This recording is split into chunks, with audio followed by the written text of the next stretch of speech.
औज़ुबिल्लाहिमिनश्शैतानिर्रजीम बिस्मिल्लाहिर्रहमानिर्रहीम अल्लाहुम्मा सल्लि अला मुहम्मदिन व अला आलि मुहम्मदिन कमा सल्लैता अला इब्राहीम व अला आलि इब्राहीम इन्नका हमीदुन मजीद अल्लाहुम्मा बारिक अला मुहम्मदिन व अला आलि मुहम्मदिन कमा बारकता अला इब्राहीम व अला आलि इब्राहीम इन्नका हमीदुन मजीद। एक्सरसाइज है 9.1 के फर्स्ट 4 क्वेश्चन हमने कर लिए थे। क्वेश्चन नंबर 5 है A plank is placed straight upstairs that 20 centimeter wide and 16 centimeter deep। कहते हैं एक तख्ता है इस प्लेस स्ट्रेट अपस्टेयर्स, एक सीढ़ी के ऊपर रखा हुआ है जो कि 20 सेंटीमीटर चौड़ा है और उसकी गहराई जो है 16 सेंटीमीटर है। आ रेक्टेंगुलर बॉक्स, एक मुस्ततीली बॉक्स है ऑफ हाइट 8 सेंटीमीटर जिसकी हाइट है 8 सेंटीमीटर और उसकी चौड़ाई है x सेंटीमीटर। वो सीढ़ी के ऊपर रखा हुआ है अंडर द प्लैंक, तख्ते के नीचे। अब देखें ये हमें तख्ता दिखाया हुआ है, ये लकड़ी का एक तख्ता है और ये सीढ़ी के ऊपर रखा हुआ है।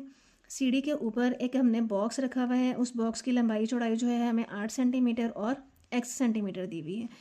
और ये जो हमें प्लैंक दिया हुआ था, तख्ता दिया हुआ है, उसकी लंबाई और चौड़ाई जो है हमें 20 सेंटीमीटर और 16 सेंटीमीटर दी हुई थी। Find the value of x, हमने ये जो x की वैल्यू है, ये जो बॉक्स रखा हुआ है उसकी जो वैल्यू है x, हमने इसकी चौड़ाई, इसकी विड्थ बतानी है कि x जो है कितने सेंटीमीटर है। यहाँ से हमारे पास है विड्थ ऑफ प्लैंक हमें गिवन था 20 सेंटीमीटर, यहाँ से ये हमें गिवन है 20 सेंटीमीटर। वो हमने लिख लिया कि तख्ता जो हमने रखा है उसकी चौड़ाई है 20 सेंटीमीटर। हाइट ऑफ प्लैंक, तख्ता की जो गहराई है वो है 16 सेंटीमीटर, ये हमें 16 सेंटीमीटर डीप गिवन था। रेक्टेंगुलर बॉक्स है, उसकी हाइट है 8 सेंटीमीटर। अब यहाँ पे हमने लिख लिया हाइट ऑफ बॉक्स है 8 सेंटीमीटर और विड्थ ऑफ बॉक्स की जो चौड़ाई है वो है x सेंटीमीटर, जो कि हमने फाइंड आउट करनी है। यहाँ से ये हमने ले लिया x सेंटीमीटर। अब हमारे पास रूल है, by using rule of similar figures, height of box over height of plank is equal होगी width of box over width of plank. अब ये सारी वैल्यूज़ इसमें पुट कर दें, बॉक्स की ऊंचाई बटा तख्ता की ऊंचाई इज़ इक्वल आ जाएगा बॉक्स की चौड़ाई ओवर तख्ता की चौड़ाई। तो यहाँ पे हमारे पास वैल्यूज़ हैं, बॉक्स जो था उसकी हाइट थी 8 और जो प्लैंक था उसकी हाइट थी 16। बॉक्स की जो चौड़ाई है, विड्थ हमने फाइंड आउट करनी है, वो x है और प्लैंक की जो विड्थ है वो है 20। इसको क्रॉस मल्टीप्लाई करें तो यहाँ से हमारे पास x की वैल्यू आ जाएगी 10। x हमने क्या सपोज किया था, विड्थ ऑफ बॉक्स, मतलब बॉक्स की जो चौड़ाई है वो हमारी आ जाएगी यहाँ से 10 सेंटीमीटर। ये हमारा आंसर है। नेक्स्ट क्वेश्चन है क्वेश्चन नंबर 6। क्वेश्चन नंबर 6 में हमें गिवन है a man who is 1.8 meter tall, एक आदमी है जो कि 1.8 मीटर लंबा है, cast a shadow of a 0.76 meter in length. कहते हैं उस आदमी का जो साया है वो 0.76 मीटर लंबा है। If at the same time, उसी टाइम पे a telephone pole cost a 3 metre shadow, telephone का एक खंबा है जिसका साया 3 मीटर है। Find the height of the pole, उस खंबे की आपने ऊंचाई बतानी है कि वो खंबा जो है वो कितना ऊंचा है। इसके लिए हमारे पास है height of man, height of man हमारे पास आ जाएगा 1.8 मीटर और उस आदमी का साया कितना है, शेडो ऑफ मैन है 0.76 मीटर। पोल का शेडो कितना था, 3 मीटर। हमने पोल की हाइट जो है वो बतानी है, उसको हमने सपोज कर लिया कि ये x है। फॉर्मूला है हमारे पास, रेशोज इक्वल होगी height of man over shadow of man is equal होगी height of pole over shadow of pole. सारी वैल्यूज़ पुट कर दें। हाइट ऑफ मैन है 1.8 ओवर 0.76 x ओवर 3, इसको क्रॉस मल्टीप्लाई करें तो 0.76 मल्टीप्लाई बाय x आ जाएगा, 1.8 मल्टीप्लाई बाय 3 आ जाएगा। यहाँ से x की वैल्यू हमारे पास आ जाएगी 7.10 मीटर। अब ये x हमने क्या लिया था, x हमने लिया था हाइट ऑफ पोल, तो खंबे की जो लंबाई है, खंबे की जो ऊंचाई है वो हमारे पास आ जाएगी हाइट ऑफ पोल 7.10 मीटर। ये हमारा आंसर है। नेक्स्ट क्वेश्चन है क्वेश्चन नंबर 7। क्वेश्चन नंबर 7 में हमें गिवन है find the values of x, y and z in the given figure. ये हमें ट्रायंगल दी हुई है, एक ये ट्रायंगल बन रही है इसके अलावा एक ये पूरी ट्रायंगल बन रही है। इस ट्रायंगल में हमने एक्स, वाई और जी फाइंड आउट करना है। इस ट्रायंगल को छोड़ दें, अगर ये वाली ट्रायंगल लें तो इस ट्रायंगल में वाई जो है हमारा बनेगा परपेंडिकुलर, और 6 जो है ये हमारा बनेगा बेस, और ये 10 जो है ये हमारा बनेगा हाइपोटेन्यूज। तो अगर हम ये वाली ट्रायंगल लेके इस पे अगर हम पाइथागोरस थ्योरम लगा के पहले वाई निकाल लें, वाई निकालने के बाद हम ये जो साइड्स आएंगी इनको रेशियोज लेके एक्स और जी भी हम फाइंड आउट कर सकते हैं। तो इसको हम करेंगे।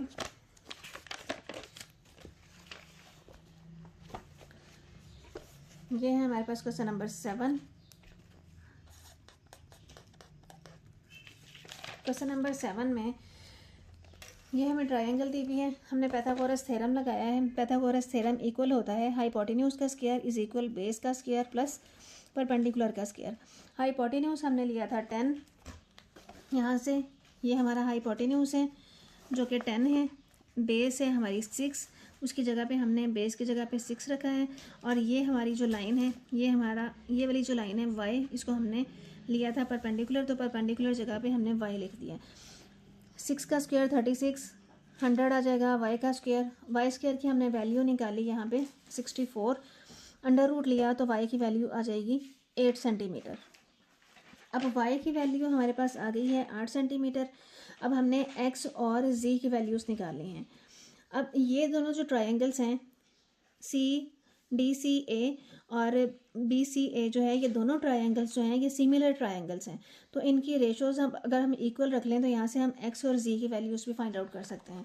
तो यहाँ से हम इनको लिख लेंगे 6/y इज़ इक्वल आ जाएगा 10/z इज़ इक्वल आ जाएगा y/x के, क्योंकि ये सारी जो साइड्स हैं ये सिमिलर हैं, तो इस तरह से हमने लिख लिया। अब 6/y इज़ इक्वल आ जाएगा y/x के। y की वैल्यू हमारे पास यहाँ से हमने अभी निकाली थी 8 सेंटीमीटर। वैल्यूज़ पुट करें 8, यहाँ में y की जगह पे 8 रख दें, क्रॉस मल्टीप्लाई करें तो यहाँ से आ जाएगा 6x is equal 64, x is equal आ जाएगा 64/6। इसको डिवाइड कर दें तो हमारे पास आंसर आ जाएगा 10 × 2/3। और सेम इसी तरह से हमने यहाँ से z की वैल्यू निकालनी है। z की वैल्यू निकालने के लिए यहाँ से हमने 6/y और 10/z इन दोनों वैल्यूज़ को इकट्ठा इक्वल रख लिया। इन दोनों वैल्यूज़ को इक्वल रखने से हमारे पास z की वैल्यू यहाँ से आ जाएगी 40/3। इसको डिवाइड कर लें तो आ जाएगा 13 × 1/3 सेंटीमीटर, ये भी सेंटीमीटर। x की वैल्यू भी अब हमने निकाली है, z की वैल्यू भी आ गई है और y की वैल्यू भी हमने निकाली थी। नेक्स्ट है क्वेश्चन नंबर 8। क्वेश्चन नंबर 8 में हमें गिवन है draw an isosceles trapezoid ABCD where AB is parallel to CD and AB जो है ग्रेटर देन हो CD से। हमने एक आइसोसेल ट्रेपेजॉइड बनानी है ABCD।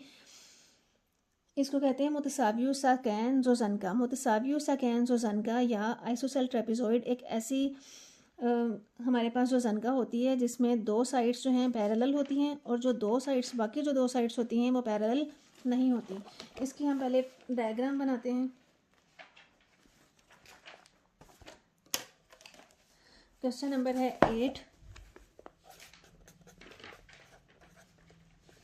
हमने बनानी है आइसोसेल ट्रेपेजॉइड ABCD, और हमें गिवन है कि AB जो है पैरेलल है CD के, और AB जो है वो बड़ा है CD से। तो यहाँ पे हम लेंगे, ये हमने AB ले लिया है और ये हमने CD ले लिया है। हमें गिवन था AB is parallel to CD। इस पॉइंट को मैंने नाम दे दिया A का, इसको B का, ये C और ये हमारा D पॉइंट। अब देखें AB पैरेलल है CD के, ये दोनों लाइंस एक दूसरे के पैरेलल हैं। सेकंड हमें जो दिया हुआ था कि AB ग्रेटर देन हो CD से। अब AB लाइन जो है बड़ी है लाइन CD से। अब इनको मिलाएं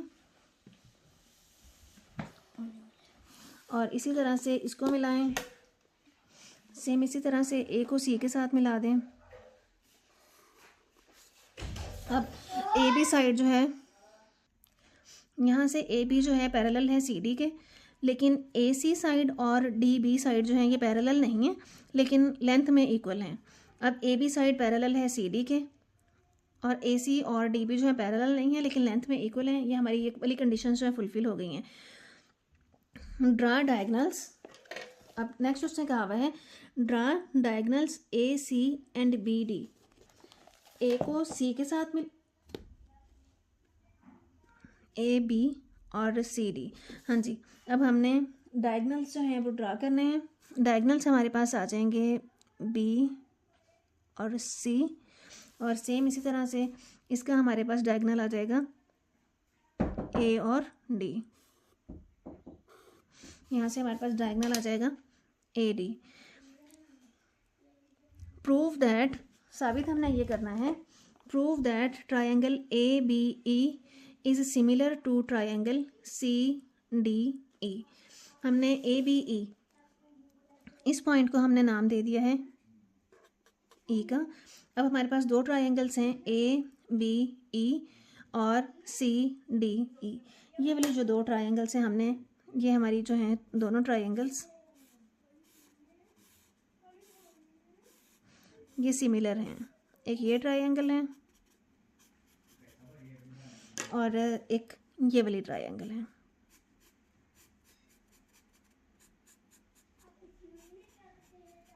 ये दोनों ट्रायंगल्स जो हैं ABE और CED, ये दोनों ट्रायंगल्स सिमिलर ट्रायंगल्स हैं।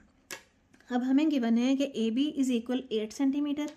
ये बुक पे हमें गिवन है AB है 8 सेंटीमीटर, CD है 4 सेंटीमीटर। AB 8 सेंटीमीटर और CD है 4 सेंटीमीटर। और नेक्स्ट हमें एक वैल्यू गिवन है AE जो है 3 सेंटीमीटर है। ये AE जो है 3 सेंटीमीटर है। Find the length of CE, find the length of CE। CE की वैल्यू हमने निकालनी है। अब CE ये वाला है, इसकी ये लेंथ हमने निकालनी है। अच्छा, अब इसके लिए हम करेंगे, दो ट्रायंगल्स हैं हमारे पास। एक ट्रायंगल है ABE, ये सिमिलर है ट्रायंगल CED के। ये दोनों ट्रायंगल्स सिमिलर हैं, तो जितना एंगल ये वाला है उतना ही एंगल ये वाला है। तो हम इस एंगल को लिख सकते हैं major angle AEB is equal है मेजर एंगल CED के। सेम इसी तरह से जितना एंगल ये वाला है उतना ही उसका अपोजिट एंगल ये वाला है। मेजर एंगल A जो है इक्वल है मेजर एंगल D के। जब ये इक्वल हैं, जब ये एंगल्स इक्वल हैं, तो हम कह सकते हैं कि ये जो ट्रायंगल्स हैं, ये ट्रायंगल्स जो हैं सिमिलर हैं।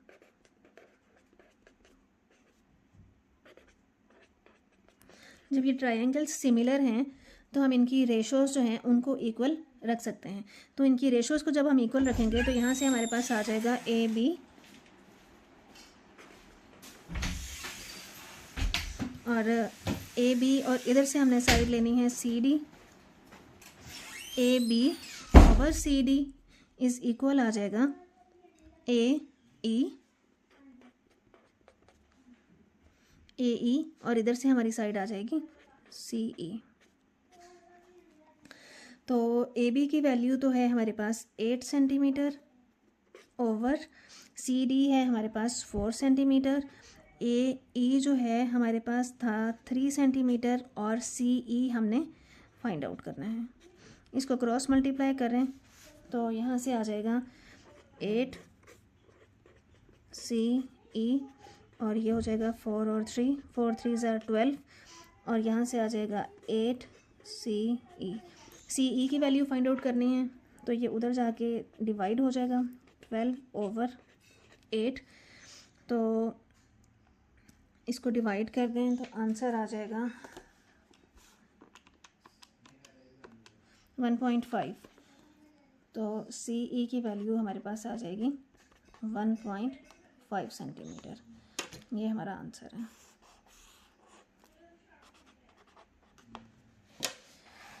लास्ट क्वेश्चन है,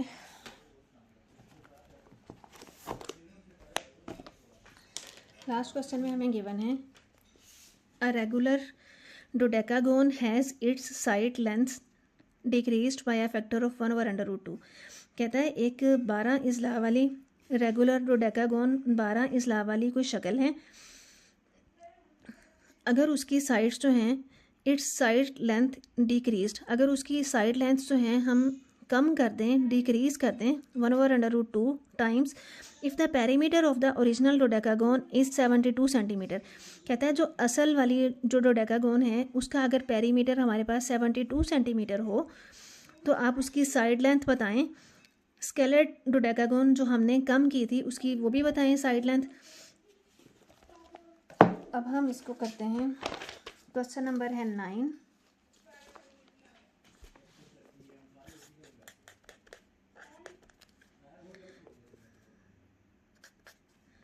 हमें गिवन है पेरीमीटर है, पेरीमीटर ऑफ डोडेकागोन, तो यहाँ से हम लिख लेंगे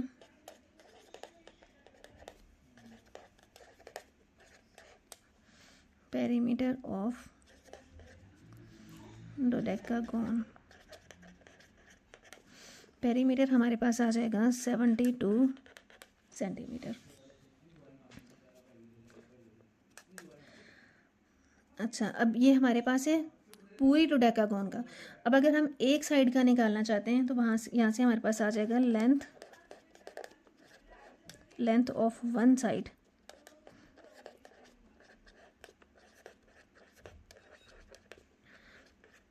हमने एक साइड निकालनी है। टोटल इसमें होती हैं 12 साइड्स, यहाँ पे हम लिख लेते हैं 12 इजला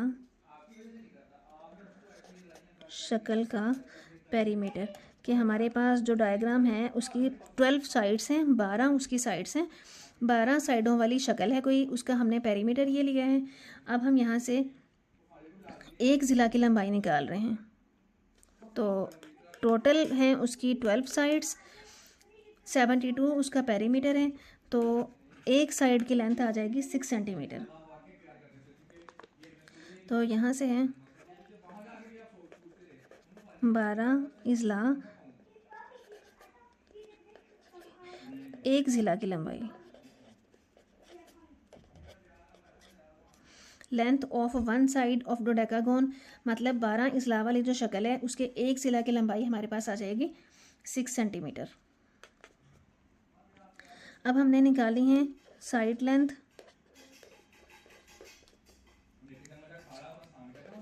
side length of scaled dodecagon. हमने इसकी जो साइड लेंथ है वो 1/√2 टाइम्स कम कर दी है, तो यहाँ से ये हमारे पास आ जाएगा 6/√2।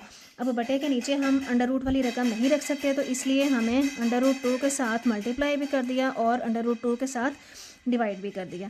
यहाँ से आ जाएगा 6/√2, अंडर√2 का स्क्वायर, स्क्वायर से ये जज़र कैंसिल हो जाएगी, हमारे पास आ जाएगा 6√2/2, 2 3 = 6, यहाँ से आ जाएगा 3 × अंडर√2। तो ये हमारा आंसर है। हमने साइड लेंथ बतानी थी ऑफ स्केलेट डोडेकागोन की, कि हमने 1/√2 टाइम्स उसकी साइड लेंथ अगर कम कर दें तो हमारे पास कम की भी वैल्यू जो है वो कितनी आएगी। तो यहाँ से हमारा आंसर आ जाएगा 3 × अंडर√2 सेंटीमीटर। ये हमारा आंसर है।